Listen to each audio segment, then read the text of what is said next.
Well, I was waiting to say good morning until the first of you showed up, and we've got 3 on board already. 4, great, that's welcome aboard.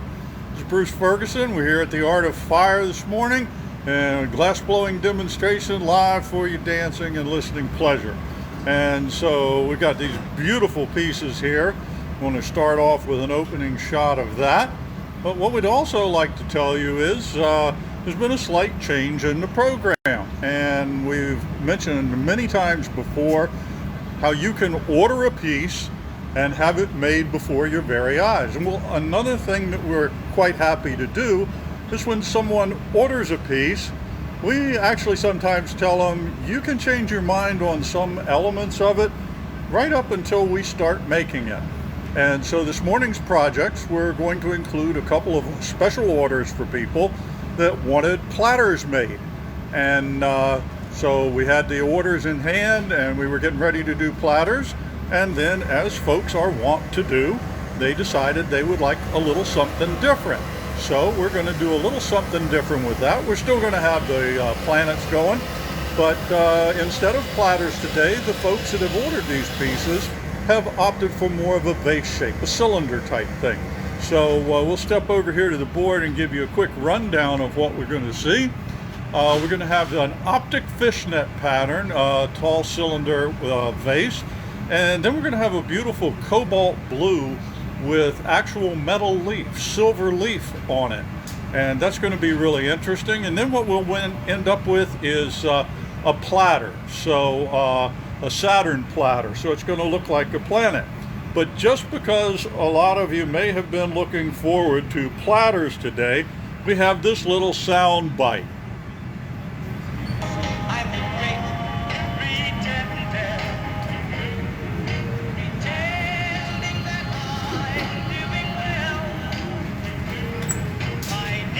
So I hope that came through. That was the platters from about 1956.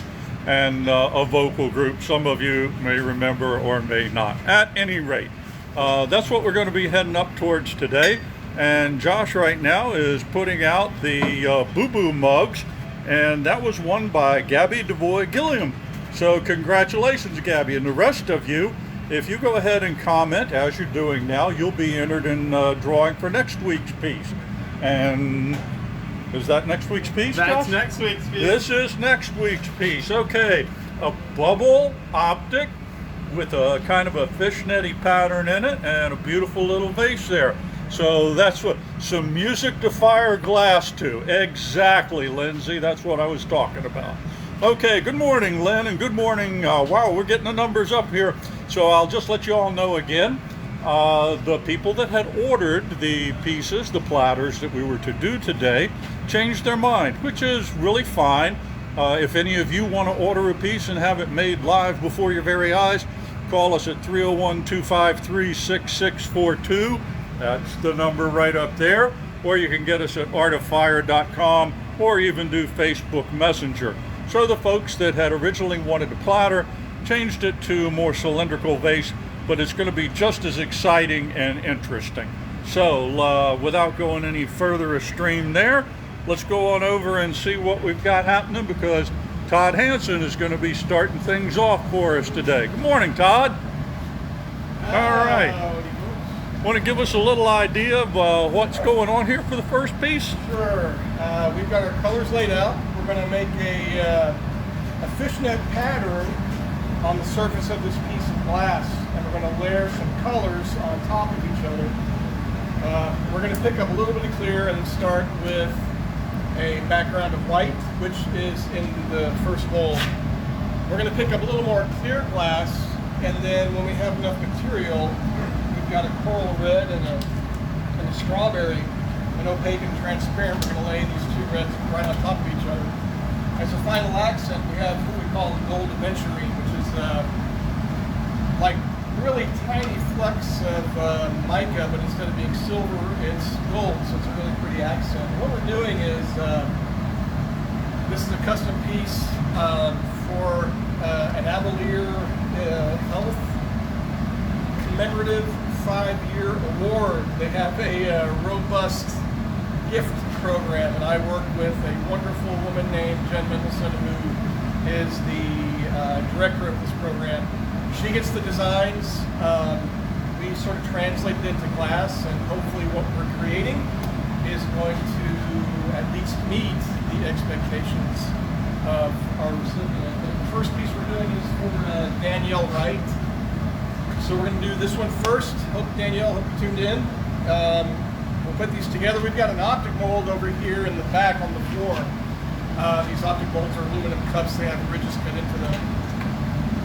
This one is a 32 grid mold, and we're going to use that to sort of press and twist this glass in counterclockwise and clockwise directions and overlay themselves, and it sounds about as complicated as it is. So it probably is easier to watch than for me to babble through. So, alrighty, we're going to get started. Sounds wonderful. Well, I'll answer questions as I go if I can, otherwise I'll just make something up. Okay. And that's a really nice shirt you're wearing, Todd. Yeah, And Josh, of course, is wearing his gray shirt. My gray one, right? There's Todd. one. You can get your own shirt too. Go to our website or call or email us. You can get your own shirt as well. Yep, we're all wearing them. So if any of you are joining us a little late, Joe Marshall, where are you from in South Carolina? I'm just curious. Let us know. So if you've joined us after we got started, we were heading toward Platters today, and I played a little snippet of one of the Platters hits, and we might hear a little bit more of that later on. But as we've told you before, we're more than happy to take orders for pieces. And Cheryl would like to order the 14-inch Saturn. Wonderful, wonderful. Okay, all right. So Theta will help you and take care of that. At any rate, when we have custom orders, we tell our customers if they need to change things up, we can just about wait till the time we start gathering glass to make any changes. And the folks at Avalair Health decided to contact Todd. The people getting the awards decided they'd like something a little bit different. So instead of platters, they've chosen more of a vase shape, something cylindrical. And Todd just spent a good bit of time there, just a little river. I know that area, Joe, know it well. Okay, so anyway, Todd will be gathering the glass and starting the process for this beautiful fishnet vase. So he's going to use the optics. He'd mentioned the 32-point mold, and that's the tall one right there. I'm not going to sit and try to count 32 ridges for you, but we'll take his word and the manufacturers for that. So if any of you would like to order a piece, please just get right in touch with us, and we'll be glad to work that out so you can see your pieces being made next week. So the first two that we've got going have been pre-ordered, and the folks have specified what they wanted. They've even sent in drawings and samplings of color and that sort of thing so that we can get them just exactly what they want. So please comment. When you comment, you get entered in the drawing for the free piece. Last week's winner was Gabby DeVoy-Gilliam, and she got the Boo Boo mugs. And as Todd is letting that gather of clear glass cool just a little bit, since we have many more of you online, I'll show you next week's giveaway piece. There's this little vase right here, the beautiful bubble nut pattern. So that's what we've got. And these are samples of our platters, but we've also got the planets. So we changed the designs up in the planet itself, and then the rings that surround our Saturn are sometimes very different. And you'll see many more of them. Brian says, good morning, Foster. Hey, good morning, From Brian. Mom Betty, Shelby, and Brian down in Sugarland. There we go. Bridget Blakemore says probably coffee, but I'm not sure what that's in reference to, but that's okay. So again, if you want to watch your piece being made, get in touch with us and order it up, and we'll do it. So like if he wanted to change the colors right now, he probably could, although it'd be a little inconvenient. Okay, so and to order online, give us a shout at 301-253-6642, or you can go online to theartoffire.com. And we also have an extensive catalog there with anything in the world practically that you can order. And if you want to order one of our planets, we'll call that out of this world. Okay, so Todd right now is picked up a little bit of the white, and he'll probably do that a couple more times. We need to get a good coating of the frit on there, even though it's rather fine. Oh, Bridget, you were talking about Todd drinking on the job. Yeah, we've always assumed there's coffee in that insulated mug, but they do keep cold stuff cold too. No. None yet. Okay. So he'll get plenty of white on there, because as he blows this piece out, the little grains of frit will stretch apart. And if he doesn't have an adequate coating on there, then what'll happen is there'll be gaps, and we don't want that, so he gets just the right amount to keep it going. And then in a few moments, he'll add his other colors.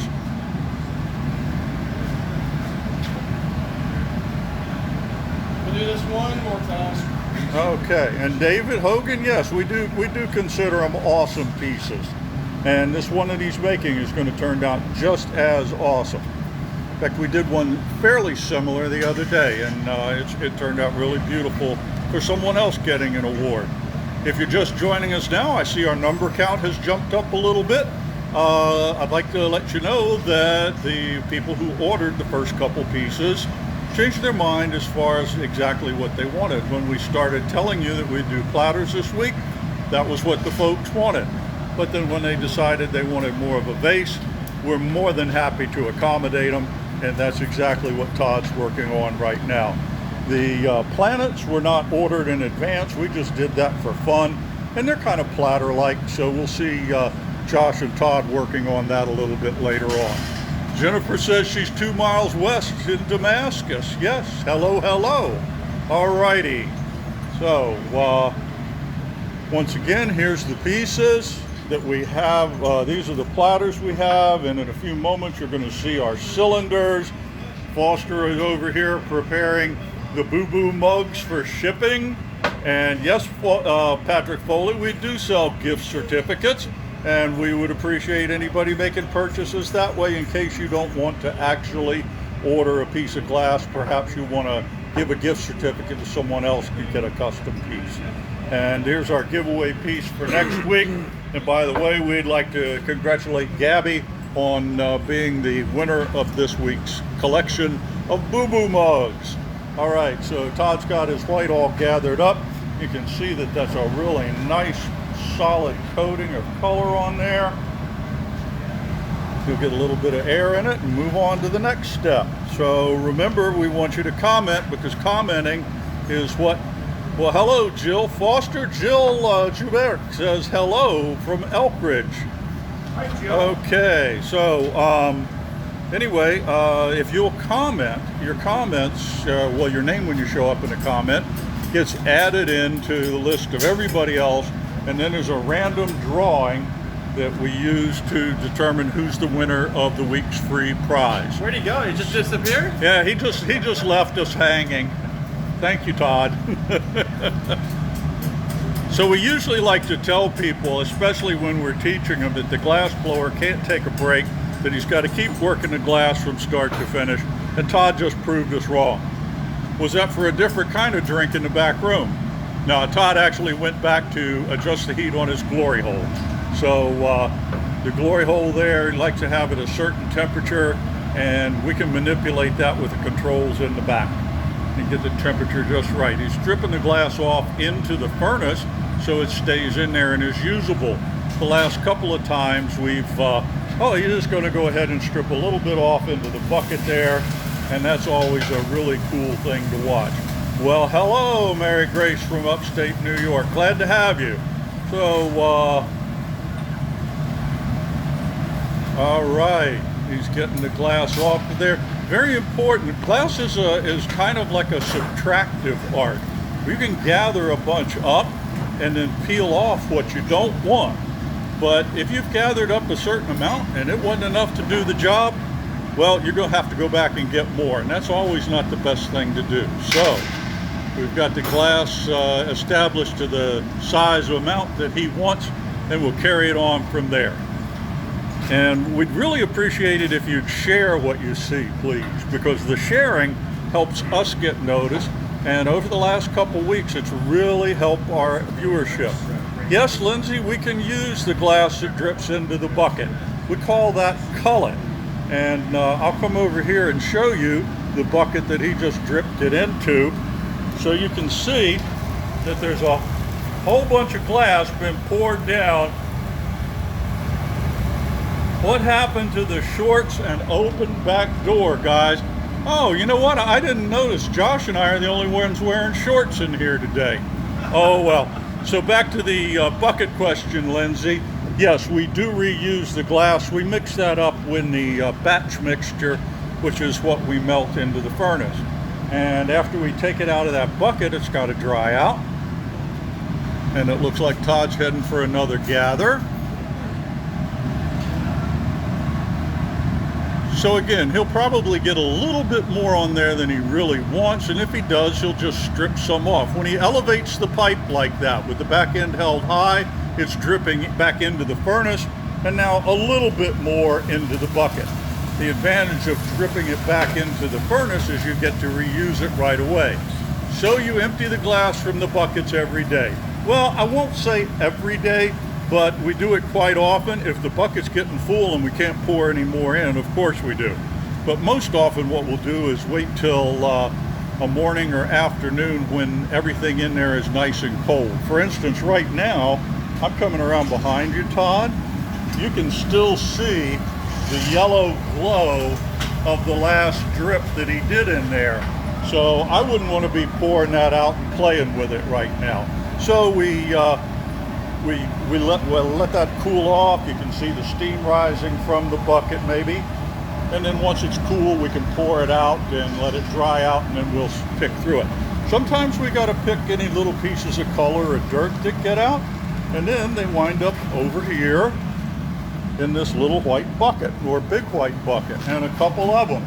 And this is broken pieces that we decided not to keep, or shards of glass, sometimes the drippings, and that's what we use for our cullet.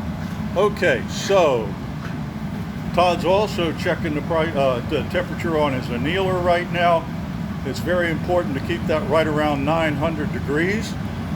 So he's got his first coat of the red on there and back in to heat it up.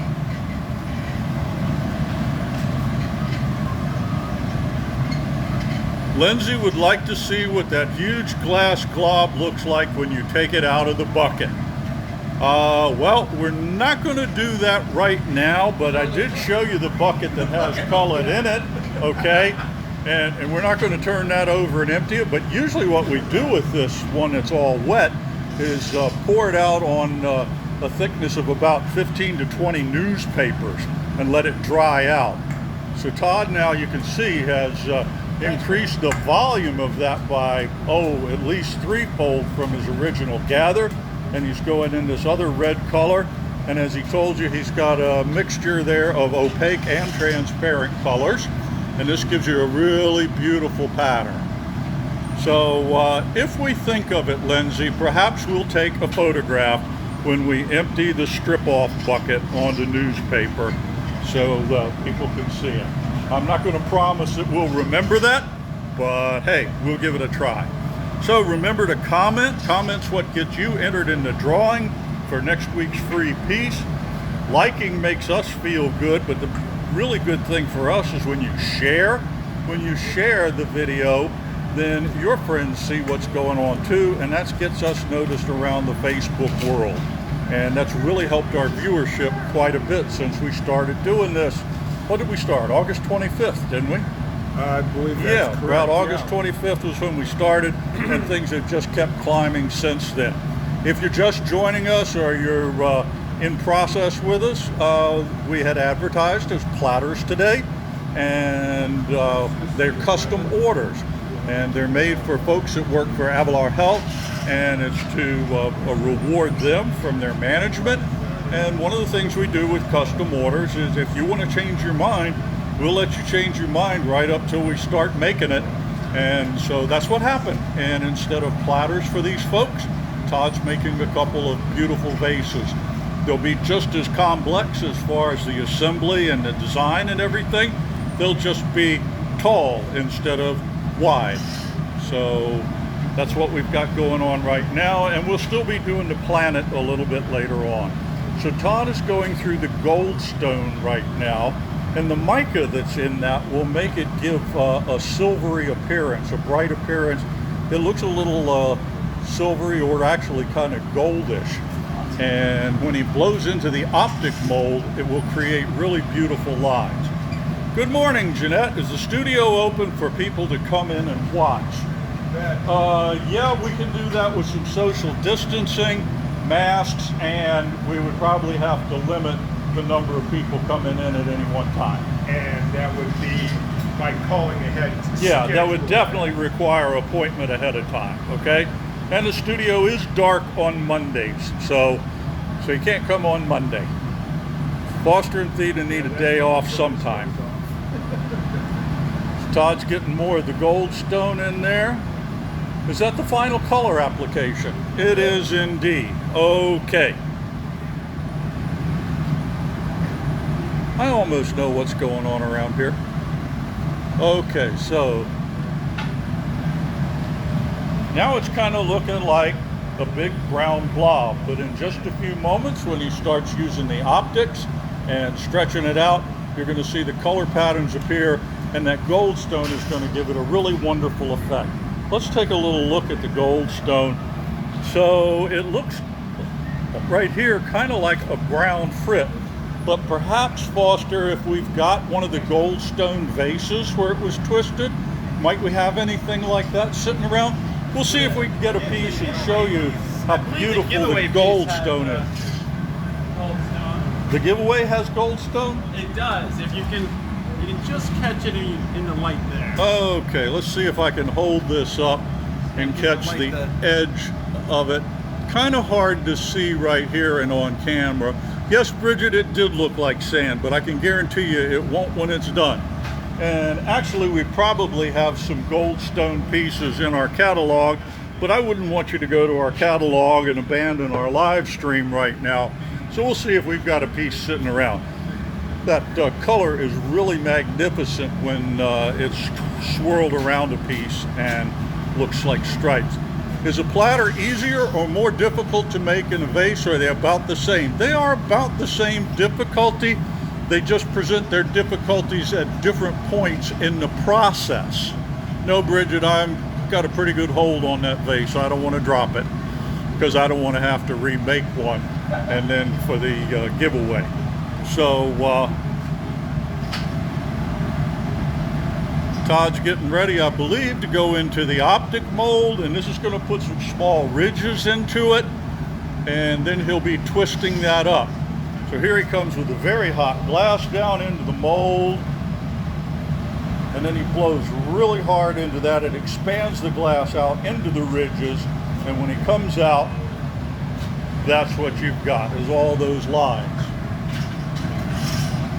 Yeah, all of the work with the goldstone that would have goldstone in it is not here. It's been sold. Well, we don't have any goldstone. Michael Herman, hello from the AOF to you. Hello, hello. All righty. So if you've joined us late, we had on our advertising that we'd be doing platters today, but they were custom orders for a couple of wonderful people. And what we like to do is take care of people's desires on the orders. So they changed their mind and decided that instead of a platter, they might prefer a vase. We'll still be doing the planet a little bit later on, but the pieces you'll see first off are going to be a couple of tall vases that Todd's creating. Bring it in a little closer. These are award pieces. I want to show Michael something. Look really, really close. And what was the significance of that? No, Johnny Toso joke. Michael was here with us several years ago, many years ago now, and he's gone on to many other experiences with glass blowing, so I'm guessing whatever Todd just did had some special significance to Michael. Okay, just keep twisting, twisting, twisting, Eric says. And that's pretty much the idea. So the twist of the surface against the marver holding the glass in one place and turning in a single direction, in this case clockwise. Gives them a nice twist down it. Normally when we do this, the twist does not extend all the way to the tip. If we're doing a single twist, we'd grab it with a pair of shears and finish it up. But since Todd is going to do a double twist, he may not do the shearing till the end. Michael is laughing, Todd. He's sending you emojis. All right, okay. Oh, he said he flinched. Was that what it was for? Okay. So here we go down in the optic mold again. And we'll give you two guesses, and the first two don't count. The first one doesn't count. Which direction is he going to twist it? The other way. The other way. We would all say counterclockwise, but our gentleman trained in Great Britain would say anti-clockwise. Okay. So now what Todd will do is come back, twist counterclockwise on those straight lines, and the heat in there, twist and shout. That's right, David. Or we could do let's twist again like we did last summer. We could really get into a chubby checker theme here. Okay, so while he's twisting counterclockwise on that, it's also twisting the underlying layer of clockwise twist a little bit. And what he'll wind up with is pretty much like a 45 on both levels. Okay, so there we go with that twist. And as I said, when we do the twist on a marver like that, we don't always get it to turn at the very bottom of the piece. And that almost always involves grabbing the glass with a pair of diamond shears and then squeezing the glass, but holding it not to cut it so much as something to turn against. And you can see the last little bit of twist occurring there. So all of this is by way of design. So this is just the design work, okay? We haven't gotten into making the piece yet. That is yet to come, but we're getting started on it right now. All that manipulation also changes up the bubble inside the piece a little bit. So you'll notice, or you could have noticed, and especially if I'd have brought it to your attention, Todd probably blew into that a little bit along the way. We've all had the experience of twisting the glass when we can't see what's going on inside and closing the bubble off. And that's just a really bad thing, because then it becomes a huge paperweight. You'll block it up a little bit and put some more air into it. Please remember to comment, like, and by all means share. We really like the part about the sharing, because I'm not going to say you have more friends than we do, but with all of you out there, we get a lot more coverage if you share what you see. If you're just joining us, and I see our numbers are up a little bit, I'm Bruce, I'm doing the narration. Todd Hansen is making a beautiful piece here, and what we had advertised as platters is actually going to turn out to be bases, because they're custom orders for a couple folks, and we like to do what our customers want, you know, to the largest extent possible. The customer is always right. And the two folks that wanted these pieces had decided on tall vases instead of a short, wide platter. And we're happy to accommodate.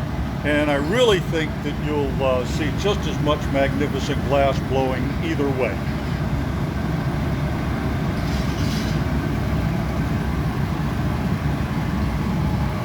Now you see Todd pointing the glass downward, and he's just letting the tip of that bubble contact with the metal table. This is selective cooling, actually. When we heat the glass in the glory hole, it all gets hot. There's 360 degrees of heat all the way around it. And by marvering the tip or rolling it on the metal table, you can see how the bottom of that piece is still pointed toward a little bit of a cone. That's because the air expansion was restricted up to where it's hot. I like to tell my students hot glass moves and cold glass don't. And yeah, they've heard it around here until they're sick of it, but it's actually true. So now he's letting this elongate a little bit. As we've said before, most of our pieces are made by creating a spherical shape and then putting a jack line into it. Oh my, what a predictor. Or is that just a great segue? Okay. Jill Joubert says Todd did a beautiful paperweight for her to memorialize their dog. Easy for you to say. Okay, so now he's blowing it out. He's got the jack line in it, and now it'll work on shaping the vessel. If you want to watch your piece being made, contact us. You can call 301-253-6642. You can go online to artoffire.com. Hello, Kimberly from Elkridge, Maryland. And we've also, you can do the Facebook Messenger, though that's sometimes a little bit tougher to get with. And Ted asked about the floor model. I'm not sure exactly what the story is on the cracked pieces down there. Just I think he was just testing color. Yeah, he was. Okay, so that was that. Yeah, that's a good thing to say. He was testing the colors. Yeah, no, he really was, because this is a custom piece, and he wants the customer to be satisfied by making just a small vessel using the color pattern that he intends to use in the piece. You can get a really good idea of how it's going to turn out. And you can see those brilliant red colors in there. And when you look at the piece, you're not seeing any of that. So but is that it the will color, later. Todd, that's in the finished piece? Without the goldstone. Without the goldstone. So yeah, so it's going to be a lot brighter than that when it cools. Okay. So yeah, you don't always see the color until we get to the finished piece. We'd like to congratulate Gabby DeVoy-Gilliam. She won the set of Boo Boo mugs from last week. And if you would like to win the little vase I held up just a moment ago, and I will grab it again here in just a moment, the comments section is where you make your entry. By taking your names off that list, we put you in the drawing and somebody will win it. And we think that's pretty cool. So, here we had the spherical shape with a jack line in it, and now it's time to take that shape and expand it using the centrifugal force. Todd's lengthening it. You see this is getting pretty good size right now. The newspaper is really a great insulator. It is about 7 or 8 sheets of newspaper folded into about a 7 by 8 pad, and then it's wet, and it makes a really great insulator, and you can actually grab the glass. Colleen from Chapin, South Carolina. Hey, a couple of South Carolinians today. We just had, I'm going to draw a blank on the name, but I know it was Little River just north of North Myrtle Beach. And I used to go camping at North Myrtle Beach every summer. All right, he's going for a little more length on it. He's also got to watch the shape because he wants to make this more cylindrical. He's going to keep, and yes, we're standing right in the line of fire, but I haven't seen Todd let one of these go yet. But there's always tomorrow. Fingers crossed. Okay, so let's go on back over here real quick, and I'll show you the piece you can win. This face right here, so keep the comments coming and you'll be entered. So in just a few moments they're going to work on, is there any color that is harder to do than other colors? This, Todd says this.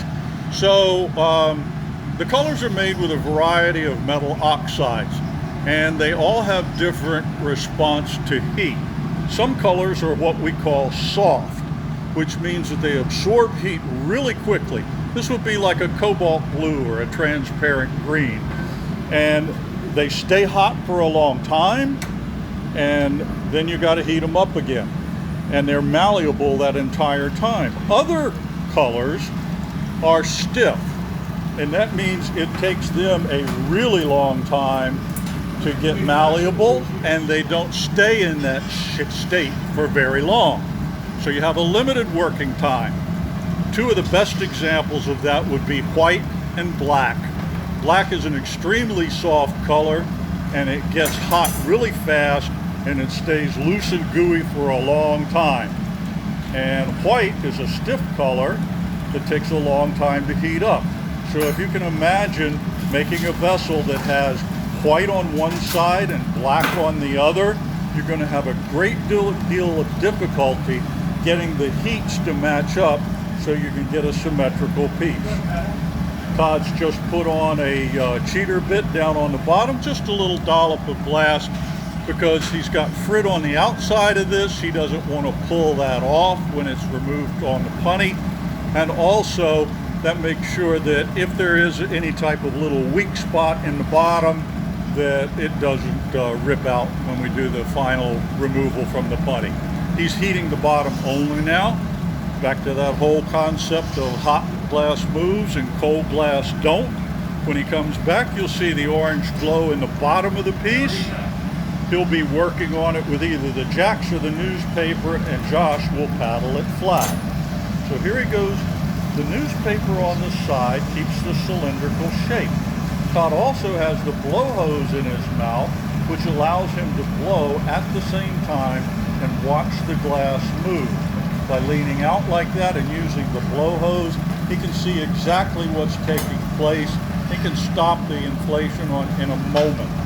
If he didn't have the blow hose, he'd actually be moving around the pipe to try and get it in his mouth and blow it out a little bit. So he winds up with that beautiful cylindrical shape. Now that is primarily in the lower half to 2/3. Almost all our pieces are made that way. We work the bottom half to 2/3 first, transfer to a punty, and then open it up. Josh is over here making the punty. There's only a little bit of glass that comes off the end of the punty, because if we had a long, say, wiggly finger of hot glass on that, the piece wouldn't stand still while Todd manipulates it. So the guys will get this all set up. Todd will place it. And I'll come down here a little bit. And he's just working on getting that centered and stable. Now, since that punty glass is hot, it's going to take a few moments to cool off. And by using the soffietta or puffer, he's able to direct a cold stream of air right in against the punty. Drip of water on the neck, and then a little vibration, a whack with a tweezer, and off it comes. There we go. Does that make Josh a punter? They played lacrosse, not football, so they don't have punters in lacrosse. Yes, Eric, it looks like a hell of a beer bottle. That's only because it's brown right now, and we are not putting a red stripe label on it. Once this finishes up, it's going to be a beautiful vase. This is an award piece given by Abelair Health to one of their employees. I believe Todd said her name was Danielle. Danielle, right. And we're hoping that she's watching right now as her piece is made. And marigolds. Berryville? Marigolds. Oh, marigold. Okay. We're trying to interpret a variation in color on that, which we probably won't see until this piece comes out of the annealer. Okay. So we'll have to wait until tomorrow to see the variation in colors, but I think it looks pretty promising. As this cools a little bit at the bench, you'll be able to see some of the variation. It's starting to come a little bit down in the darker part of the body, but you're really not going to see much of that until the piece is fully annealed.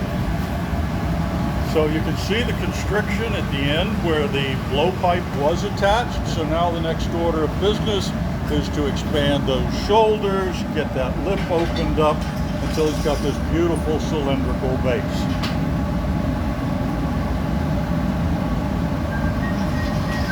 If you're just joining us now, I'm Bruce doing the narration and the filming, and we'd advertise today as Platters and a Planet. The folks that had ordered the pieces, the platters, simply changed their mind, and we're always happy to accommodate that. In fact, if you'd like to order a piece right now, contact us either at 301-253-6642. Theta will be glad to talk to you. You can go to our website, artoffire.com. You can order any of the pieces you see in the catalog or anything you've seen made. Unfortunately, you can't order this piece, even though you're seeing it made, because it's for Danielle. However, if you want what she's having, you can get a piece just like this.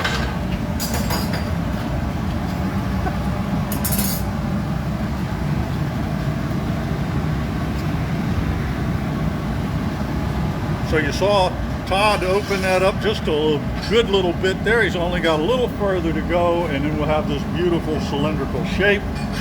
And this gives you a hint of what the coloring will look like, but we'll post pictures when it comes out of the annealer tomorrow so you can see exactly what it is. Yes, Pamela, that is a big piece. Our annealer over there will hold pieces up to 14 inches tall, and Todd had a pair of calipers to keep him from exceeding that because it wouldn't anneal if it was sticking up out of the annealer. So you can see how much closer we are to his shape he wants. The wooden jacks are parchopes. They scar the glass less, and they also have a slightly wider surface than the metal jacks. You can see how nice and slow he's moving and everything under control. He's got the newspaper to straighten things out. Get a couple of little bumps out of the line. And there's his caliper showing how high he wants to go with it. All right. How heavy is the piece now? Probably about 6 or 7 pounds. 6 or 7. Okay. But it's at the end of a 4-foot long rod. So yeah. 4 times the lever arm. It's really hard for us to really judge the exact weight or anything. As Todd said, if you put a 7-pound piece on the end of a pipe that's 4 feet long, the effective feel of the weight to you is probably closer to 16 to 18 pounds. So now he's using the newspaper to straighten while Josh paddles the lip.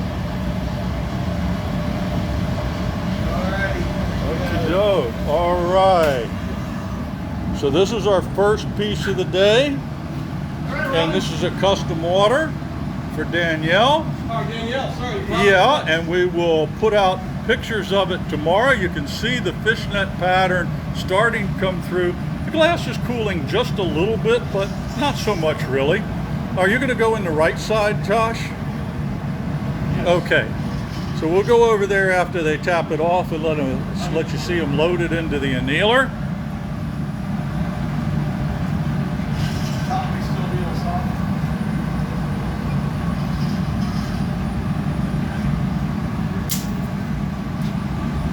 Give it hold it up to you in the gloves.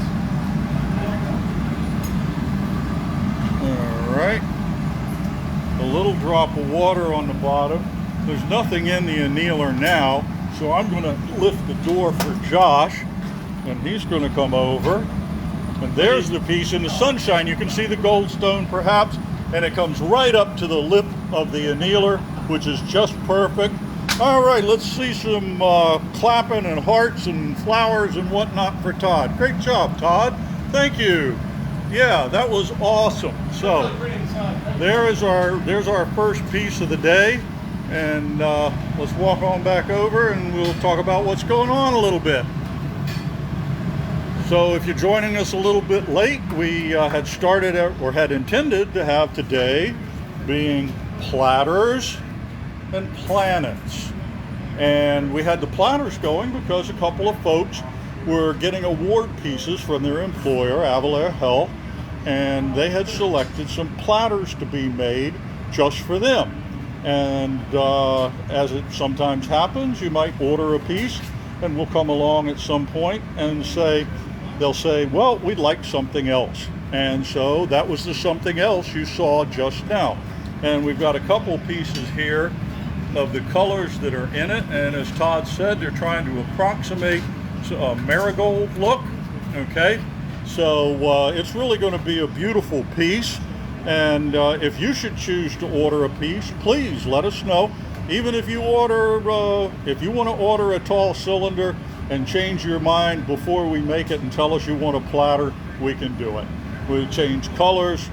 Once we get started making it, then it's kind of hard to change horses midstream. So call us, email us, get online, artofire.com. We've got links on there to where you can order whatever your heart's desire. We've got a very extensive catalog in there. And you could also contact us through Facebook Messenger if you like. Last week's winner of the giveaway was Gabby DeVoy-Gilliam. She won the 4 little boo-boo mugs. And this is next week's piece right here. So if you just go ahead and make sure you comment, you'll get entered in the drawing.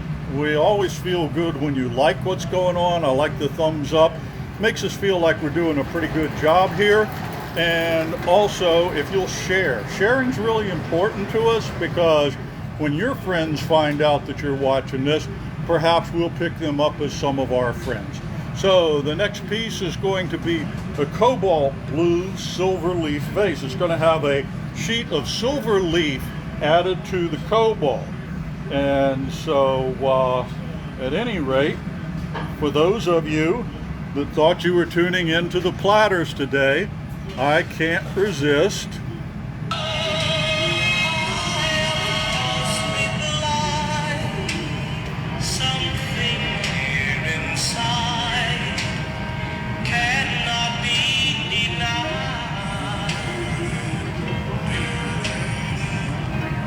So anyway, there's a little bit more of the platters from the mid-50s, and I realize some of you may not even know who they are, but it's some beautiful music anyway. So we're going to transition from platters to tall vases, because that's what the customer wanted, and we like to keep people happy. Pamela, I'll let Theta answer the prices of the Saturns, okay? So anyway, we're not there yet. Right now we're going to be doing a silver leaf vase, and once again, maybe Todd will identify who this is for, if or we can check the paperwork. I'll wait till he goes and picks up. Probably going over to pick up a piece of cobalt blue right now. So this is a piece for Robin Duddy Tenbrunzel. And this is going to be the cobalt blue with the silver lace around it. Silver leaf.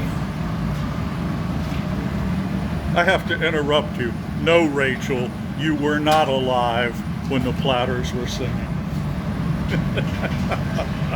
I'm sorry, sir. Continue. He's got the cobalt blue, and they're going to do what's called an overlay. After he gets this heated up a little bit and gets it started, he'll be handing it off to Josh. And then Josh will keep it hot and shape it a little bit. And then Todd will form a bubble, a clear bubble on the end of a blowpipe.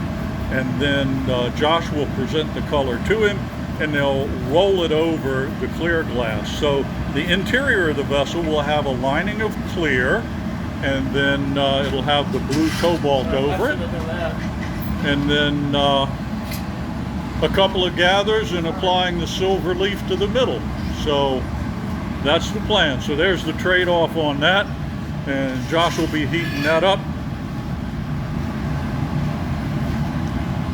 No, Todd's not looking at it to decide which end to use. He's looking at it to see if it's clogged. Yeah. So anyway, he'll get his clear glass now, and he'll start working on forming a bubble. And then he'll let that get kind of cold, because Josh is going to be bringing over ripping hot cobalt blue glass to be overlaid over top of it. So this is another way that we apply color. So right now, Todd will get things set up so that he can marver this out. You notice him wiping the marver off. Sometimes there's a little dust on it, okay? Tracy Calkins, Roble, thank you for joining us on your lunch hour, or your time off while your daughter is remote schooling. Okay. It's your lunch break every week while we're enjoying lunch with you. Okay, so Todd's now put a little pressurized air into the pipe, and the bubble's forming up, and now he's going to start marvering it down. Remember, if you would like to order a customized piece, just get in touch with us. And should you change your mind right up until about the time we start gathering to make it, we can change it for you. Todd, did you really lick your finger and then run it across the hot cobalt blue glass? No. No. No, that was an occipital illusion.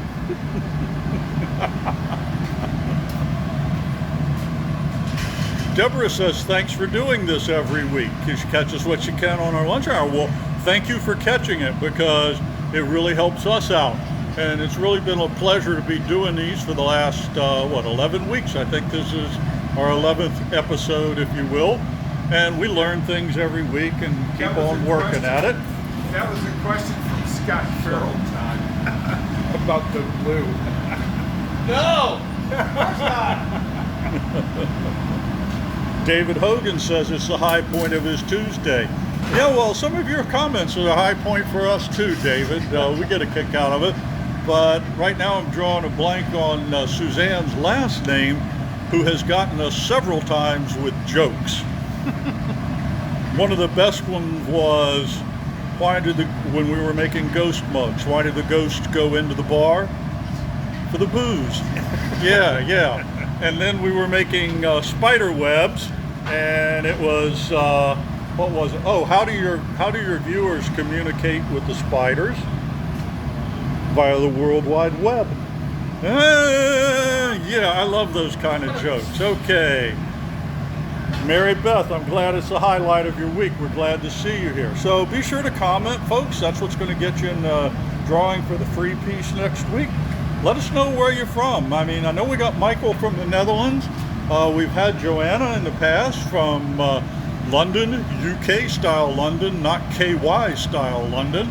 And we've had people from all over the US. So happy to have you with us. So the guys are getting ready here. Josh has got Todd has the clear bubble, and he's letting it cool off a little bit so that it doesn't move around and get distorted while they drop the hot glass. Josh will be bringing the blue glass over toward him and present it, and then Todd will align it and then press it on and cut it off. So here they go.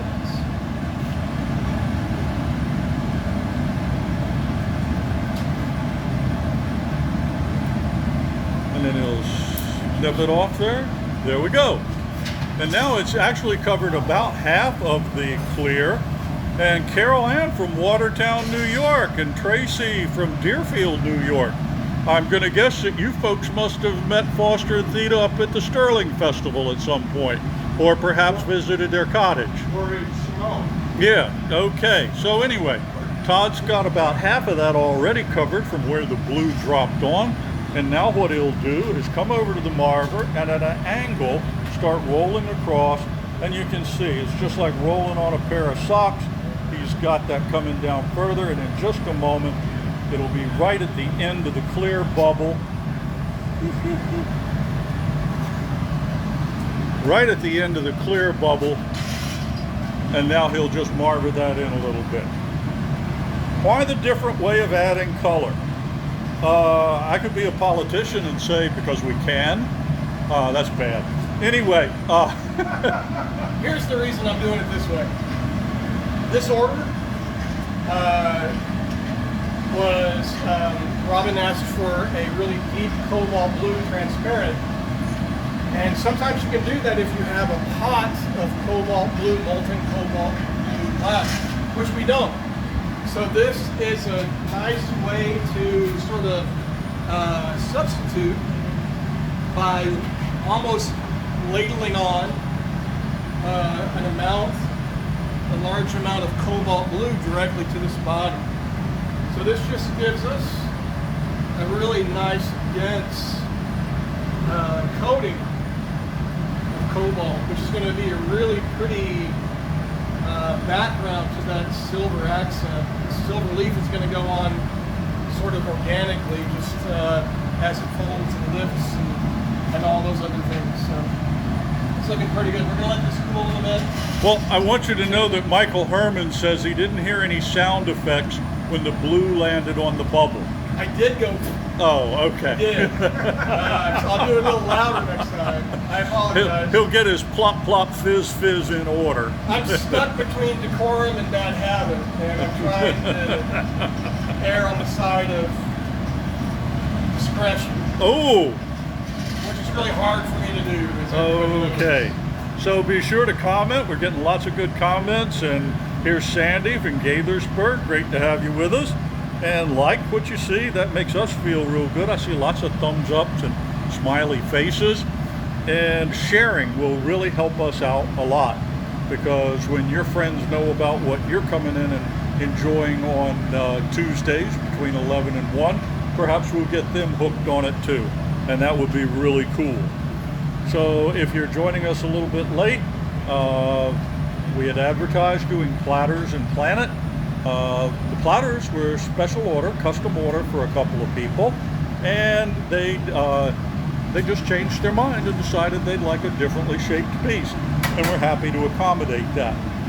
We've already put the first one away in the annealer. Todd's working on the second one now, and as he was describing, he's got this beautiful dense cobalt blue covering his clear bubble. Okay, and so as soon as that's cooled off enough, he's going to gather over that. He'll do a couple of gathers, and at some point over here on this little device, which has holes poked in it, and it's connected to the shop vac, the suction will hold the silver leaf down onto that plate, because the stuff will really blow around very easily. And when you're trying to pick up metal leaf, especially gold leaf, and it's blowing all over, it's really difficult.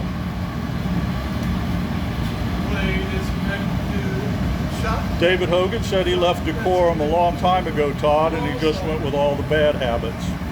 Huh? David Hogan said he left decorum a long time ago. Just decided to stick with the bad habits. Well, we try to do a little bit better. We want to up our game just a little bit.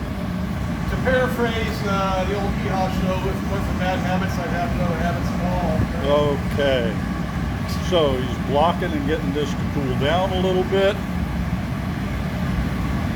The blocks are made of cherry wood, a fruit wood that has a really tight grain. They're actually carved when they're wet. They stay wet their entire useful life. That keeps them from cracking. And Todd has blown into the air bubble. It's growing out some. Anyway, the cherry wood forms a bed of steam. When it contacts the hot glass, the water in the wood evaporates, gives you like a lubricating layer for the glass to roll on, and then the glass conforms to the shape of the block. And we've got them in all kinds of sizes. We've got little bitty ones that Foster has used for doing ornaments, and we've got huge ones that will take maybe 6 gathers of glass. 30 minutes. A little more blocking, a little more shaping, and then off we'll go. Yeah, you don't want the silver just blowing in the wind. Sounds like we got a Peter, Paul, and Mary fan there. Okay, so in just a couple moments here, Todd will be taking another gather. And I believe you told me earlier, Todd, that the shape is not going to be straight cylindrical. It's going to be more oval-like. Yeah, really elongated sort of. Okay, a little wider in the middle. Okay, I can relate to that. Yeah. Okay. I got to do something to keep these guys loose. I don't want the pressure to get to them. Okay. So now Josh is over there. He's making sure he's getting the vacuum cleaner lined up and everything like he's going to want. And then Todd will take a gather. And this will be the gather that, and here goes the sound of the vacuum cleaner. Ooh.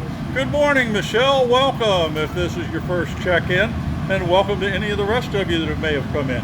And if you came in looking for platters, well, you're not going to see it. But there's a reasonable explanation for that. These platters were special orders, and the folks that placed the special orders changed their mind before yesterday and said they'd like a different shape. So what we've decided to do is keep them happy and make the cylindrical shapes that they want. We'd be happy to do that for any of you.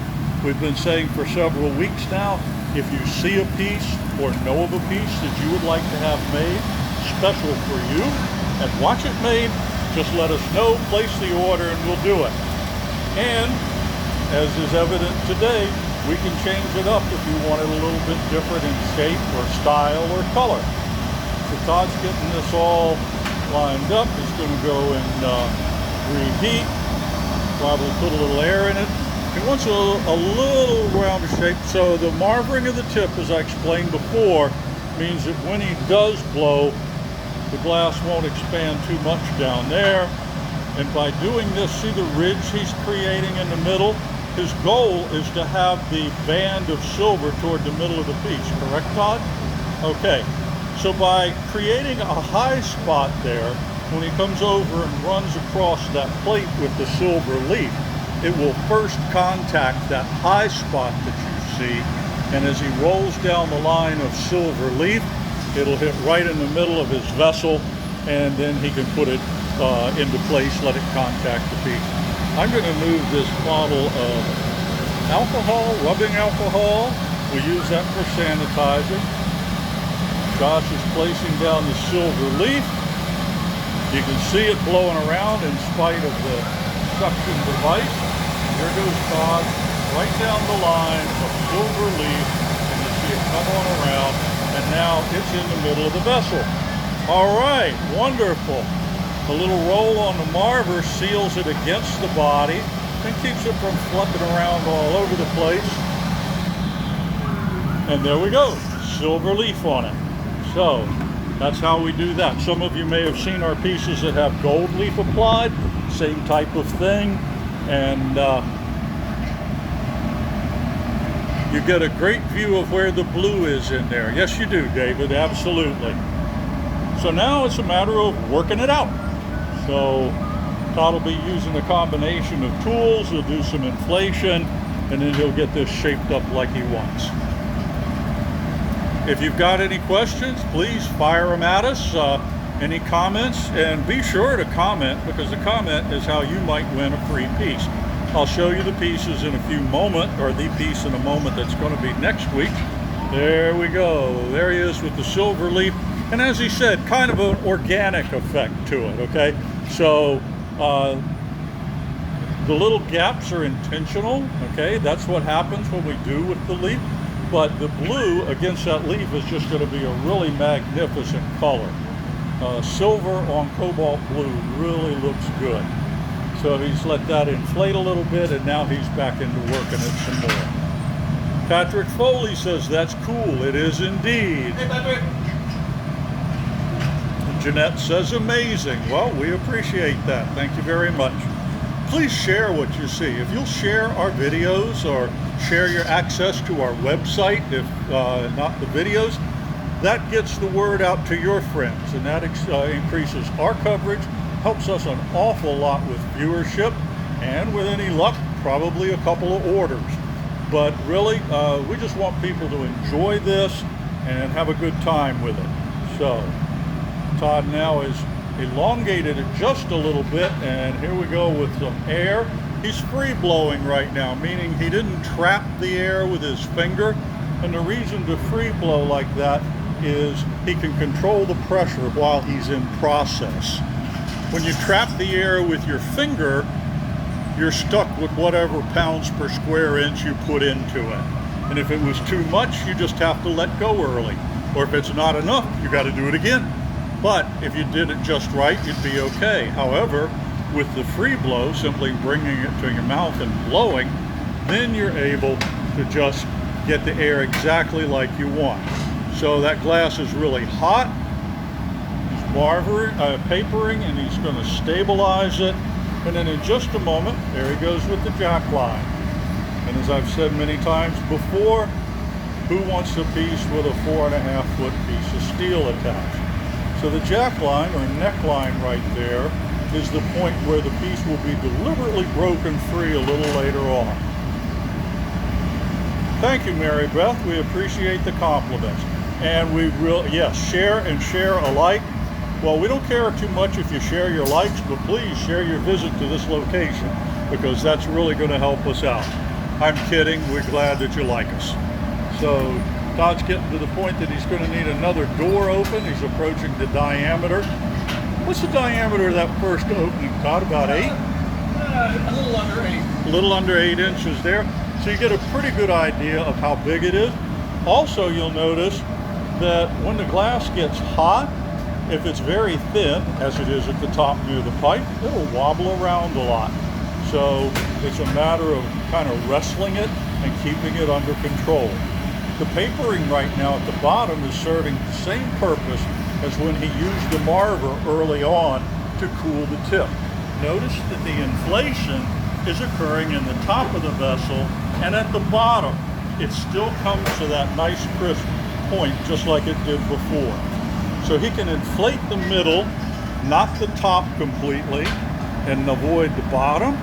And then in a few moments, he'll be swinging it out and getting it into that kind of ovoid shape that we talked about.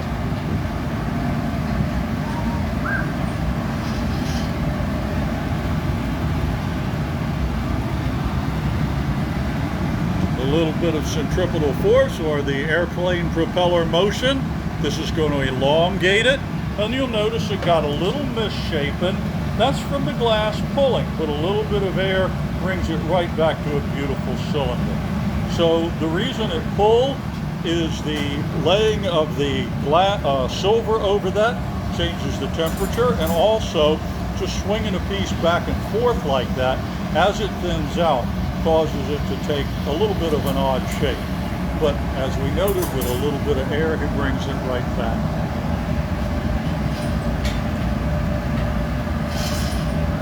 You can order these pieces online. These are spoken for if you've joined us just recently. Yes, this is not a platter, but it's a beautiful vase, and the folks that ordered it decided to change their mind and ask for something else. And we're glad to have the rest of you here watching it with us, by all means. So if you'd like to order a piece, feel free. Give us a call, get us on email. You can use Facebook Messenger, though that's a little more complicated to do, especially if you have to get off of this beautiful video to go do it. You can't order this piece because it's already ordered, but if you would like one just like Robin had made, you can order a piece just exactly like this. It's a beautiful cobalt blue with the silver leaf around it. Todd's going to be checking his height, the diameters, and getting the shape,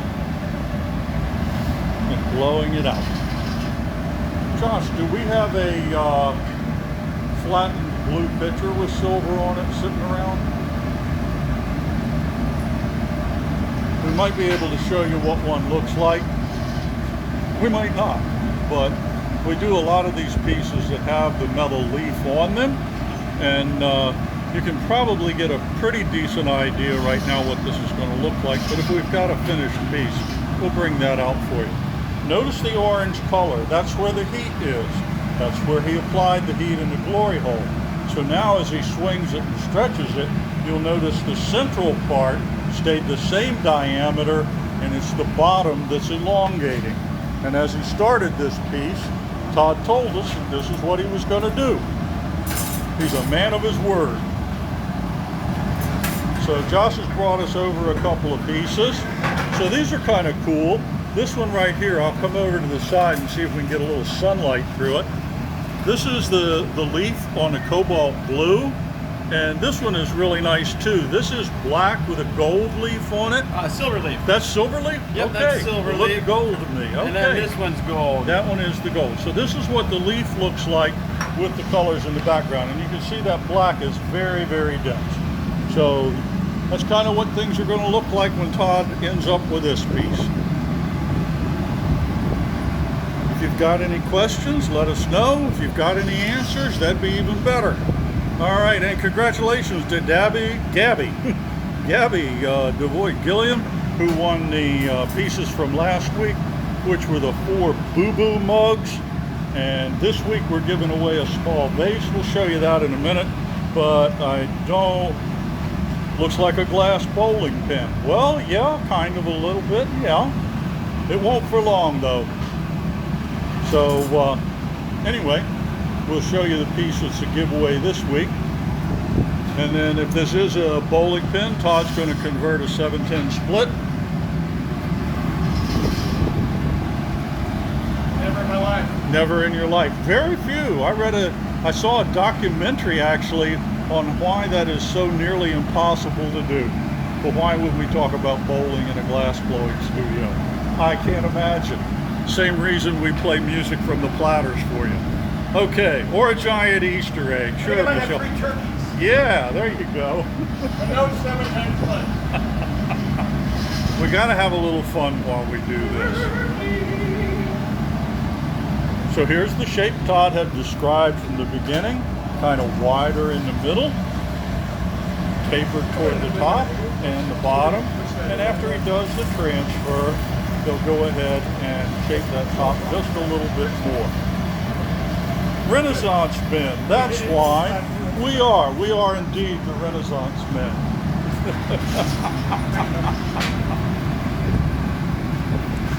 Okay, Josh is using a little spray bottle to sprinkle a little water on there, because if that newspaper dries out and burns, Todd's not going to be a very happy camper. Well, the handling the smoke was glass. getting in my eye. Oh, do you want to hear the Platters sing that?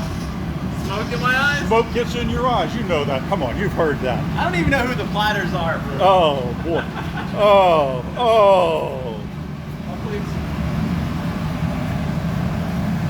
Okay, so here they are teaming up once more. So Todd's use of the paper there holds the side in as he blows. It keeps it from expanding too much. And Josh flattened against it for him. And there they go. So we're right up there where we need to do a transfer. Todd will take another flash here in a moment. He's going to cool the bottom a little bit. It had gotten really super hot while he was in the glory hole getting it ready for that final manipulation. So that use of the sophietta, or that metal cone, sometimes we call it a puffer, that allowed him to cool off the bottom. So a couple of short heats over there. Josh is getting a punty made up for him. I'm going to try and come in close on this so you can see how very little glass is coming off the old end, the end. That comes from trying to read a text from somebody that says something about old guys while I'm talking. So I'm so sorry for that flub. Here we go with the transfer. Okay. And once again, the use of the sophietta to cool the punty sight just a little bit, cool the punty. It's very, very hot.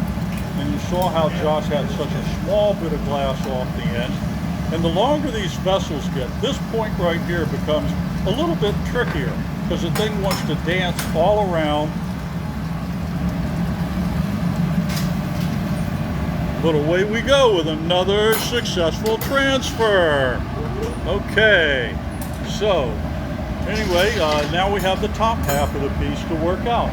And as usual, that's our typical pattern. Do the lower half to 2/3, then finish up the top of it. When Todd comes out, we'll get a shot of how small the opening is where it was constricted by the deck. Michael said he heard it that time. Ha-ha! All right, way to go, guys. So anyway, Todd will come back in a moment. We'll get a shot from the end here and show you how narrow that opening is. Devil's in the details. The devil's in the details, you're right. Okay. I suppose you never heard of Flip Wilson either. No. If I said the devil Is that made Owen Wilson's brother? No, it's not Owen Wilson's brother. Not remotely related. So there's the opening. The devil made me do it. Okay. So we're going to get that opening to a point that is workable with tools and whatever else he needs to get in there, and then he'll take care of the final shaping.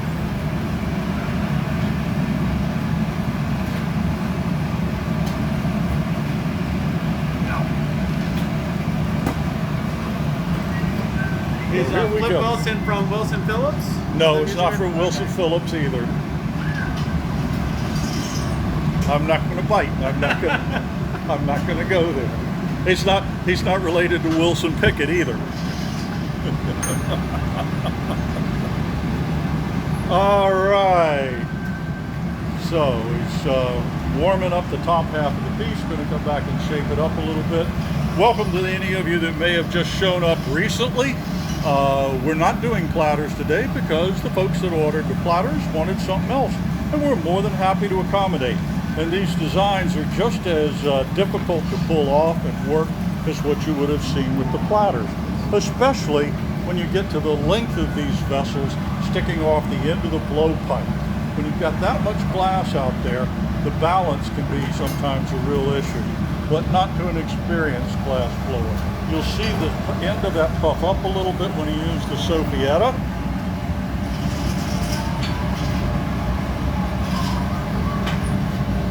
Justin Wilson. Now there's a good one.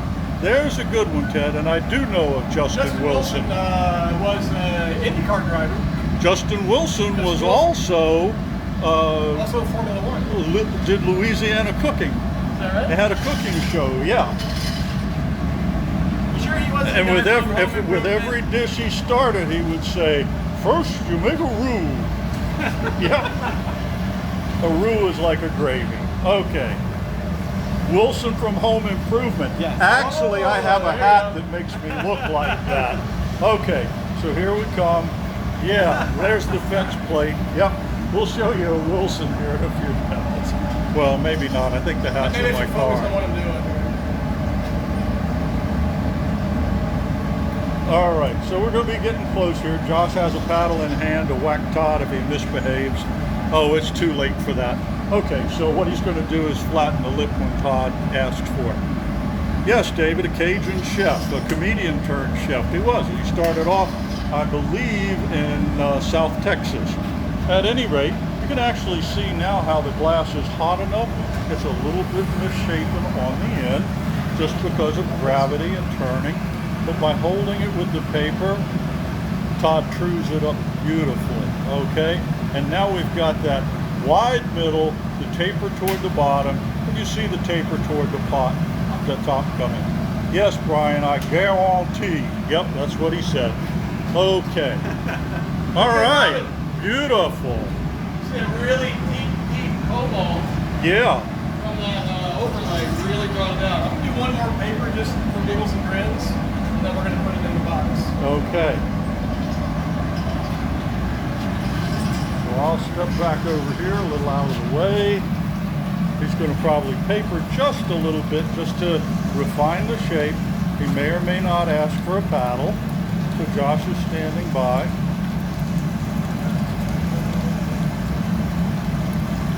There we go. There's the shape coming into effect. Beautiful. There we go. All right. So we'll watch that one going in the annealer too. Right next to the. Yes, Patrick, Justin Wilson did say, so glad for you to see me. He also said what I'm going to say about Todd's piece right now. Ooh, that good. He did. He would fix a dish, take a bite, and then say, ooh, that good. All right, here, right side again, Josh. Open the right side. Here we go into the annealer with the insulated gloves, and there we are. Okay. Nice work. Beautiful. Let's hear it for Todd and let's hear it for Josh. Okay. So, let's see where we are in our program and everything. Give you a few more updates. If you've joined us late, we changed things up a little bit. We're going to do platters and a Saturn platter or planet. And the folks that had ordered the platters decided that they would like another piece. And we're always happy to accommodate folks. So you saw a couple of beautiful vases made, and they were from a custom order. And if you'd like to do the same thing, even if you'd like one of these platters, well, one of these platters you could probably purchase outright. But if you'd like to see one made for you, just let us know, make the arrangements, and we'll do it on a subsequent live stream. But the next thing up is going to be the planet. And we'll get with Josh in just a moment and see what colors we're going to be using, but that's what they look like. And we want to congratulate again Gabby, who won the Boo Boo mugs, okay, from last week. And by putting your name in there and making comments, you could win this vase next week. So be sure to comment, like, and by all means share. As I've said, when you share, we benefit because you expand the coverage to your friends. And that's what we really want to see, is more and more folks enjoying this. We want you all to enjoy it as much or more as we do. So right now Todd's got a little bit of color, working on a pipe, and in a second we'll get over here and ask Josh what's going on with the colors. But I'll tell you in advance that the first thing they'll do is make the portion of the planet that includes the rings. And then that will be put into our garage, and then the actual base of the planet will be made, and then the two sections will be added together. And yes, Laura, we really feel that those vases are beautiful, and we certainly hope that, let's see, it was Robin and Danielle that ordered the pieces? Yes. employees at Avalair Health. And to Avalair Health, and to Jen Mendelson and Monty Davis. Thank you very much for your continued patronage. The work I get to do creating for the Avalair commemorative pieces is one of the highlights of my working day. Whenever we get a chance to do those, it's always worth it. So thank you very much to Jen Mendelson especially. Okay, so Todd's got a color on there. Josh is down the other end. But just in case any of you tuned in for platters, my one last shot at this.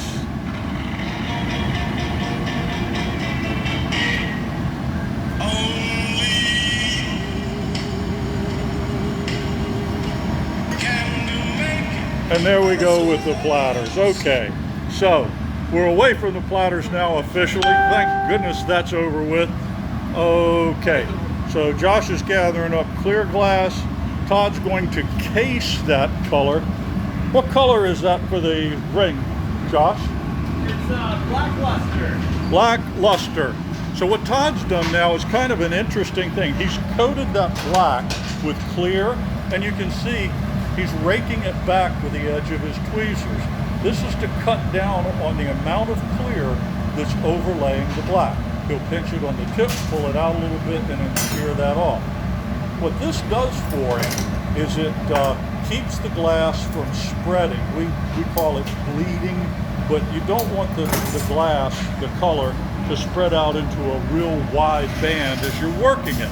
So by doing that casing of the piece, they're going to keep that in a nice tight diameter as it goes on to sing it, Bruce. Yeah.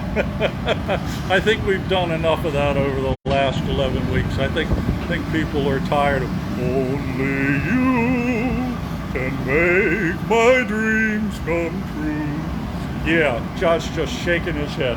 Okay, so what Josh is preparing here is the clear glass, have a bubble in it. He'll expand that in a moment and create more of a cylinder.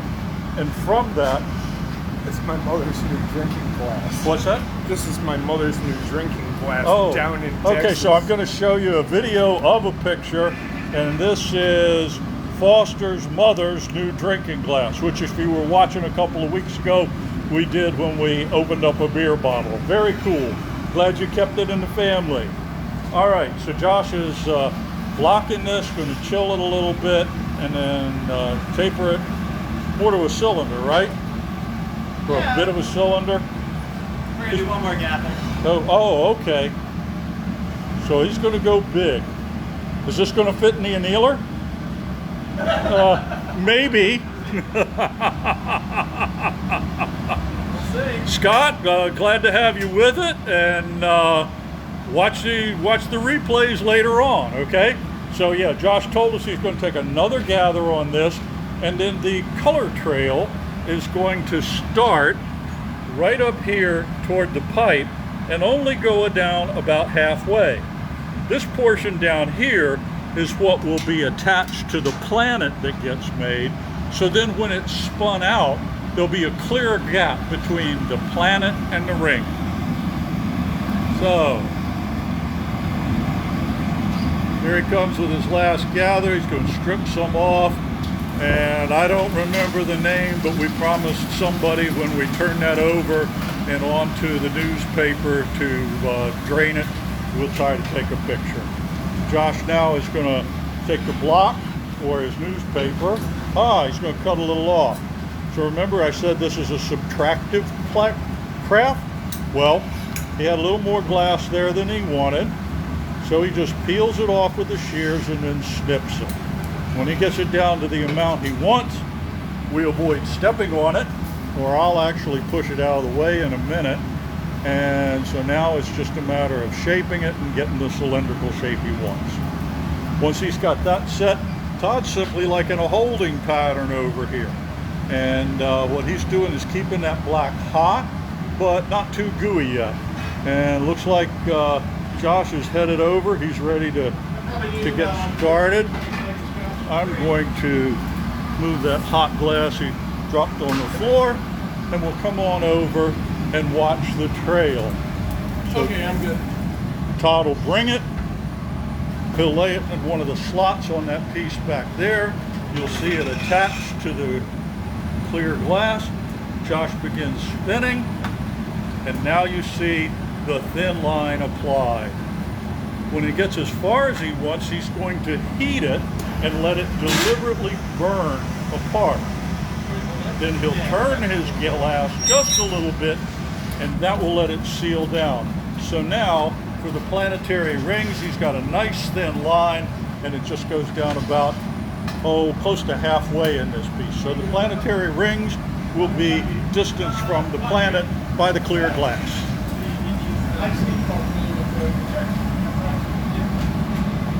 So now it's a matter of getting this inflated and shaped up. It's going to be kind of a sphere with a jack line in it, but it can't be too flattened. If it's flattened, it'll trap bubbles when he applies it. So for right now, he's going to...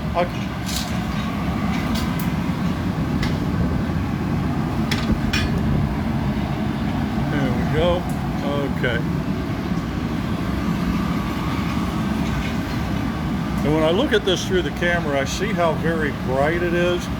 So what we'll try to do before next week's broadcast is to get maybe a polarizing lens or just something that would serve like sunglasses, so we can put it in front of the camera and actually show you deep into the glory hole what's happening.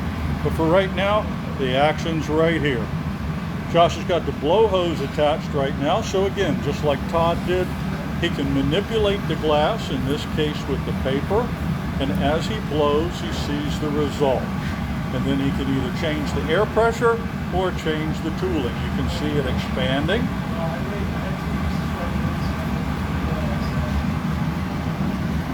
Then he'll go ahead and do a little bit more of that. And then in a few moments, he'll come to the point where he wants to cut a jack line into it, and then we'll put it in the garage, and it'll just be held there, for maybe 20 minutes or so while he completes the rest of the planet. So he's got the glass all the way in the glory hole, because at this stage of the game, we've got to get it all hot. He's really in there pretty deep. He's got the glass fully in front of the burner, which is, maybe a foot or so inside there. You can even see the blowpipe is glowing orange from how deep it was in there. What he's going to do now is initiate the jack line just off the end of the pipe. This will be the point of separation. 2 chunks of color. Can you pick up the 2 chunks on the big money? And then grab the little chunks out of the bowl? Okay, so big chunks first and chunks second? Yep. Getting the spherical shape going, and you can see it's tapered down just a little bit at the end. That's going to help him control it when it gets applied to the planet. You can hear the guys talking back and forth. Todd right now is getting a little glass on a larger putty iron. He's going to pick up a couple pieces of color and start melting them in.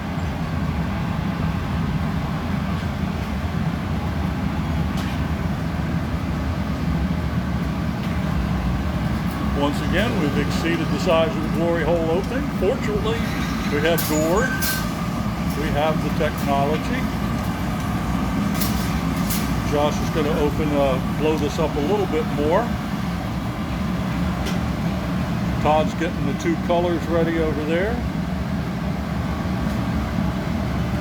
I'm not going to ask Josh to talk about the colors while he's got a blow hose in his mouth. That would be kind of cruel. But my guess is he's probably got like a silver blue, a silver green, and perhaps a copper ruby color. But we'll find out for sure in a minute. Oh, here we go. Yeah. Licking his finger and brushing the glass. Okay. Josh needs that jack line cut fairly tight so that when he does go to break it free later on, it'll just crack right off. If he pauses the rotation, you can see the ball. See how it falls? That means that is really hot. That's too hot to put in the garage right now. Needs that a little more stabilized. So he's going to let the temperature dissipate on that a little bit. And when it's not moving so much, we'll take it over and put it in the garage. Be sure to comment. If you comment, that's what gets you entered in the drawing for next week's free piece. It's a beautiful little vase. I'll be showing you that again later. And please share.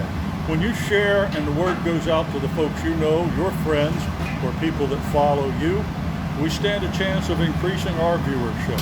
And it's done that over the last few weeks. And it's actually resulted in some orders, which we really appreciate. And it's increased our viewership, and we really like it when we have the opportunity to show more people what we do here. So you can see how long we've had to hang out, and if Josh stops again, we'll see just a little bit of deflection, not much at all. So we're really nearing the point that it's going to be cool enough to go in the garage. And what we'll do at that point too is Foster will keep an eye on it. I'm going to walk around to the garage so we can get a shot of this. Foster had to remove a brick from the garage because the ball just goes in. Now with that brick in place, the pipe rests on it, and they balance it. And we might be able to see, yep, we can see the end of it through here. Okay, just adjusting the angle a little bit. It's going to fall.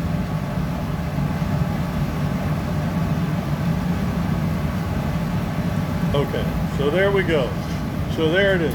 Josh, are we doing silver blue, silver green, and copper ruby? Yep, silver Oh, okay. This is going to be a beautiful planet. Let me come back over here because we practiced one earlier this week, and I'll show you what it's going to look like. This one back here with the blue ring is the planet is the same color as what Josh is getting ready to prepare right now, as is this one right here. Now the color patterns in those are completely random because he's got 3 different colors that he's twisting together. And these are all striking colors, which means they undergo a chemical transformation. And what's really interesting is sometimes they can create a 4th or even 5th color by the chemical interaction. And I see Theta has posted a message about gift certificates. If you haven't read that in the comments, please, you can use gift certificates to get friends and family lots of wonderful glass. So what Josh has been doing right there now is twisting the glass, and he's going to come over then and cut off the twisted up glass onto his blowpipe. So he picked it up on solid iron there, and now he's going to transfer it over to the blowing iron, which is resting on the bench. He'll come over, and he's going to let it fall. When it aligns with the pipe, he flips it in place. Now he's actually twisting the glass. You can see the colors twisting together even more. So this gives him a lot better mix. He cuts it free, then he'll pick up the blowpipe and start heating.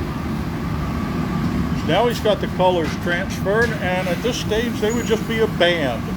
So, and we don't need to go back through Wilson Phillip and the Rolling Stones or anything like that. We won't drive the band into death. But right now he's got a band of colors, okay?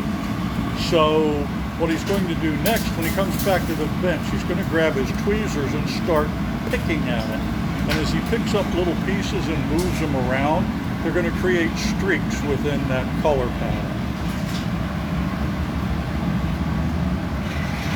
So here he comes back. Let's take a look at this action. So it's just little pinches and pulls. He's not dragging it all over the place. If he went too big with it or did a little too much, he could actually trap air bubbles in it. So by pulling them up and moving them around, he's creating many more color variations in there. He'll heat that up in a moment and let it melt in. He's not going to press those little things that, I guess you could say they're kind of like porcupine quills.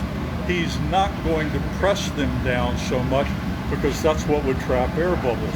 Right now he's letting them melt more into place. Now a little bit of a marver right there brings them down the rest of the way, and now he's avoided trapping air bubbles. You're going to pick it again? Yeah. So in order to get more color variations and patterns in there, he's going to come back and use the tweezers and pick at the glass again. Now this piece has not been spoken for, so if you would like to order it, just contact Theta 301-253-6642 is the Art of Fire.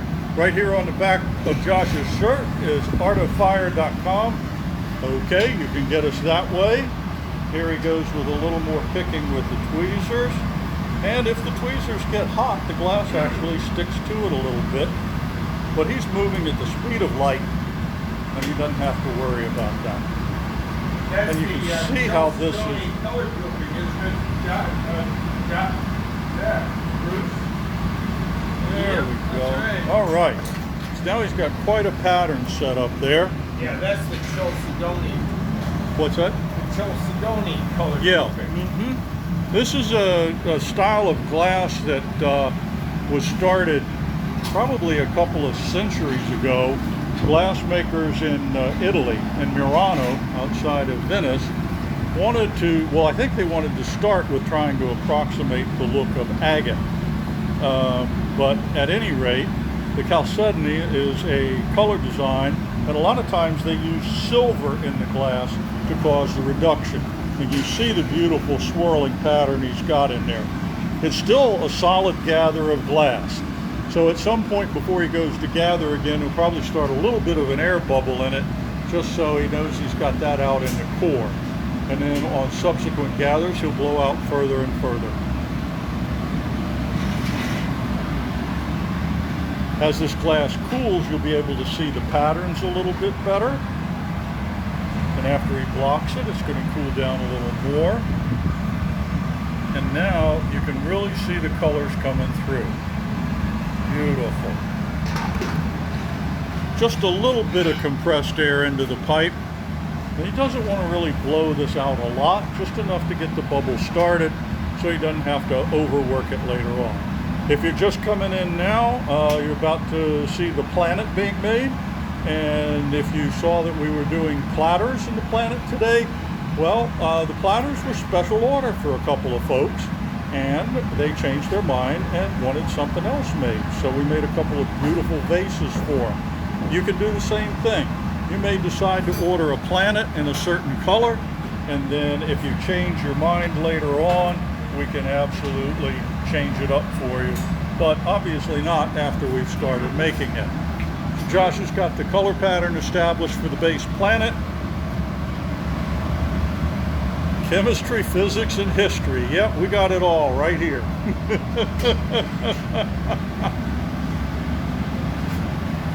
That was the whole thing about alchemy in the Middle Ages. People were trying to figure out a cheap way to get to precious metals like gold. They came up with all kinds of really cool stuff in ceramics and glass and all kinds of other places, but unfortunately I haven't ever heard of anybody being able to manufacture gold. You still had to go out and mine it the old-fashioned way. Josh has got his first gather of glass, and he's going to block that once more and get a little bit of air into it. And we'll be on our way to a beautiful Saturn planet, and it's going to look like a platter, at least when the rings get spun out. Please remember to share. If you share the videos, share your access to our sites, it goes out to your friends and acquaintances, and we get to expand our viewership. And we'd really like to get this to the point that we got tons and tons of people everywhere watching.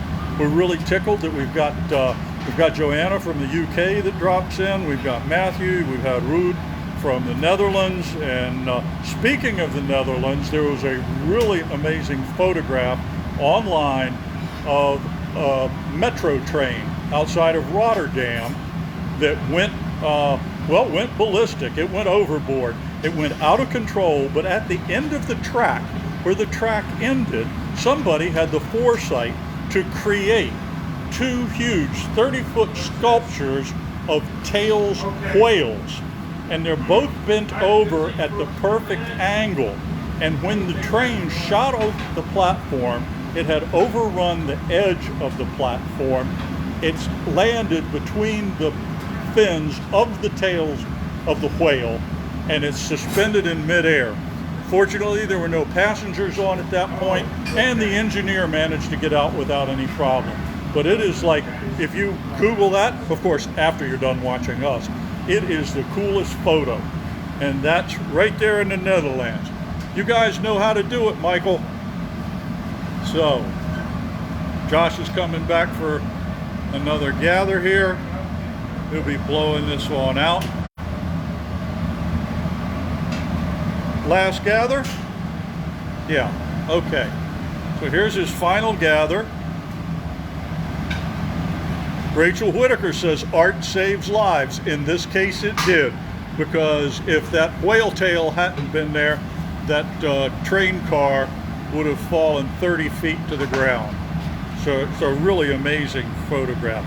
And Ted Scott says, what a fluke. Okay, so now Josh will be blowing this out, and this is the planet which will receive the rings, and so he's got to construct this pretty carefully. He's actually going to finish the blowout of it after the other piece is attached, and that'll become evident as we do it. Sometimes what we tell you ahead of time you may not see or understand right away, but now you've been forewarned and you know what to look for. We'll call it as he does it. The guys are over there right now still working hard at the garage, keeping it all balanced. Even now that's at 900 degrees, so he's going to keep that at 900 degrees, and then they'll reheat that in the glory hole. But first Josh needs to get this blown out. So he's got the blow hose, as we said, got the paper going, and it's really such a great advantage to be able to blow the air in while you're manipulating with a hand tool and just see the action take place. Here's the beginning of his jack line. It's a good idea to get it before the sphere is too big. They can continue to work it later on. You can see he's got a lot of glass there to work with. You can also kind of tell that it's so hot it keeps wanting to fall toward the ground. He's turning all the time. You can see the air going in. And in just a couple of minutes here, he's going to let Todd or Foster know when it's time. Okay. Blast the whole thing a little bit and then make it the tip. Yeah. Okay, so they're going to heat the ball in Todd's glory hole.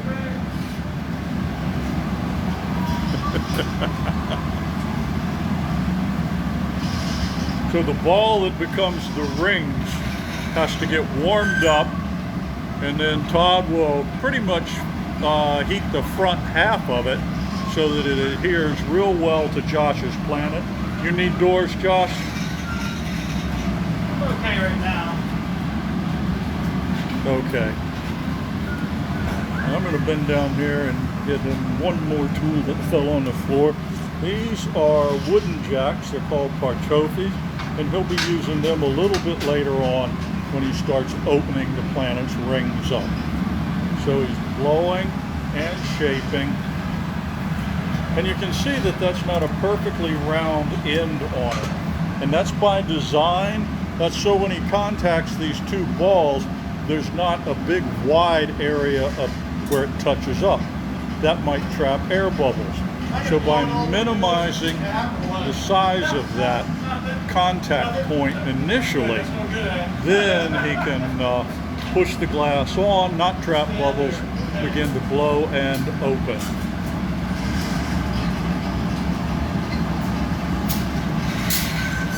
So now it's a matter of coordination between the two of them.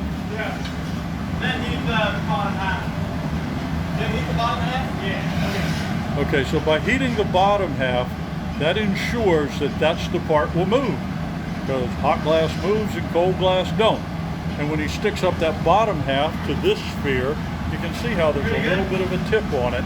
That's where the contact will be made, and that's where he'll start pushing it on. I can hear them going back and forth talking. Josh and I made a couple of these pieces the other day. Josh's blow hose just came loose. Oh, he's going to hook it up.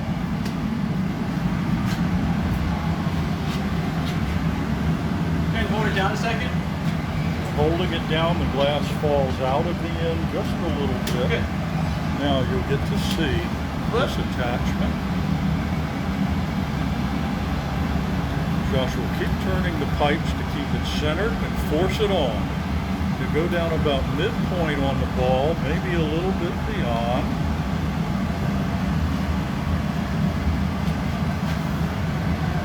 Then he's going to drizzle water.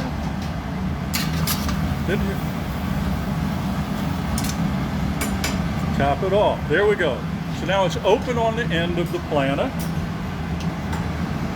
You'll get that all in there, and now you can kind of see how this is going to begin to open up. So his first couple of heats, he'll be coming back and opening the mouth, or that small opening at the tip some. Then he's going to gradually start pushing it back with what we call the parchofis, the wooden jacks. And then finally he'll spin it out at the very end, and they'll use the paddles or jack blades to make sure that it's flat, and it'll be done. So be sure to like it. Please comment. Let us know what you think about this taking place. And share. Please share the videos. Let your friends know what's going on. And, oh yeah, congratulations to Gabby DeVoy-Gilliam. She won the prize last week. Those of you that are here with us today and making comments will be able to win the little vase. We'll show you again in a few moments. You can order pieces and go online. You can call us, 301-253-6642. So here we are, and I'll show you this little tiny opening that Josh is going to be working with it first. So by putting the jacks into that, he's going to open that a couple of inches. And he's just going to keep that going a little bit at a time. Then eventually, that will be flared out perpendicular to the planet, perpendicular to the blowpipe. And that's how we'll get the planetary rings on. So it's going to take a couple of reheats, and each time he comes back, he'll open it up just a little bit more. And then once it starts to get kind of open, we'll try to catch it on video where he's actually blowing while it's open. The portion of the planet that is inside the rings now, surrounded by the rings, is not blown out to its full diameter. You can look at that and see. See, it's much bigger at the bottom half of the planet than it is at the top. But as he continues to do this, and as it starts to open up, he's using the blow hose to inflate the top half of the planet. And when he finally goes for the spin out, he'll probably do a little bit more blowing there, and it'll wind up spherical. So he's needing the door. Todd's coming over to grab a door for him.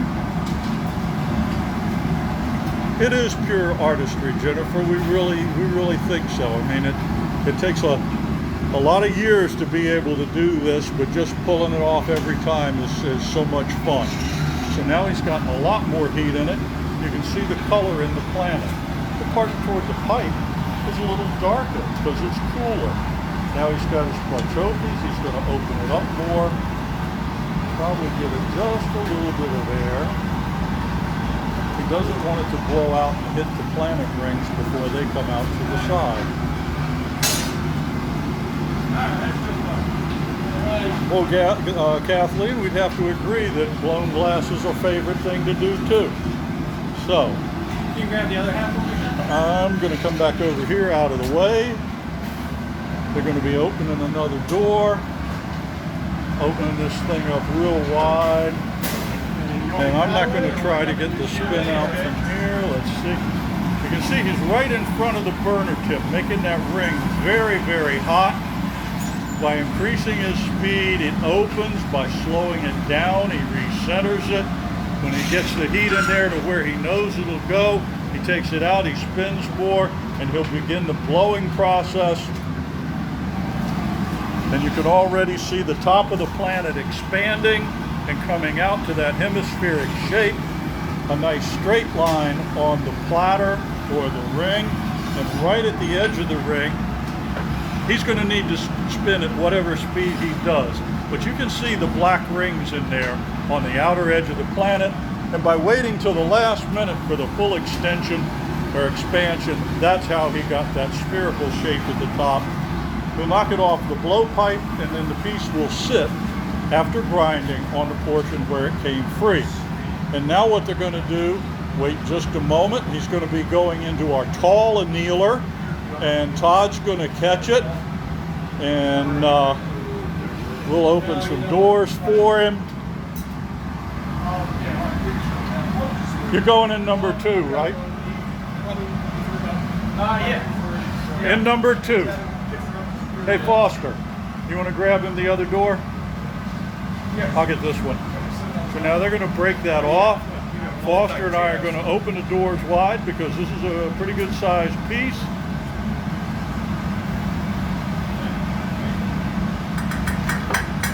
Okay, it's off. We open the doors as far as they'll go. Todd gets it put away into the annealer. There it is, and we close it up. Right, take a little seat. We'll take one quick look here into the annealer.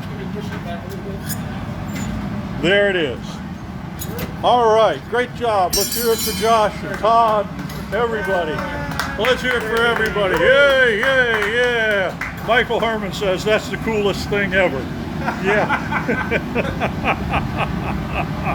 All righty. So there we go. There's our planet.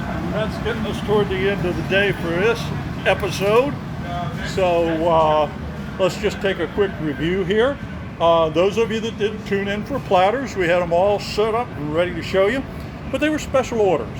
And sometimes people order something and would like something a little different, and we're glad to accommodate. So today Todd made 2 beautiful custom-made vases for people. And Danielle and Robin, we certainly hope you enjoy them as much as we enjoyed making them. And another day we'll make some more platters. And maybe one of you will order one, because if you want to place a custom order, just as those folks did, we'll be glad to make it for you online. One of the pieces that Todd made had the metal leaf on it, and here's a couple examples. These are not the style of vase he made, but this is what our pieces with metal leaf look like on them. The planet Josh made just now has the same body. The rings look similar to that, but they're in a black color instead of blue. Okay? And so there's what the whole thing looks like. We grind the bottom of that and then it sits flat. So it's a really great display piece. Again, congratulations to Gabby, who won last week's prize, the Boo Boo mugs. If you've commented, you'll be in the draw piece, this vase, which is, I think you can see the bubbles. Yeah, you can. Done with the bubble optic treatment. So that's what we've got going there. And thank you so much for joining us. I'm Bruce. It's a pleasure having you with us here today. Have a good week, and we'll see you later. If I can show them. Okay.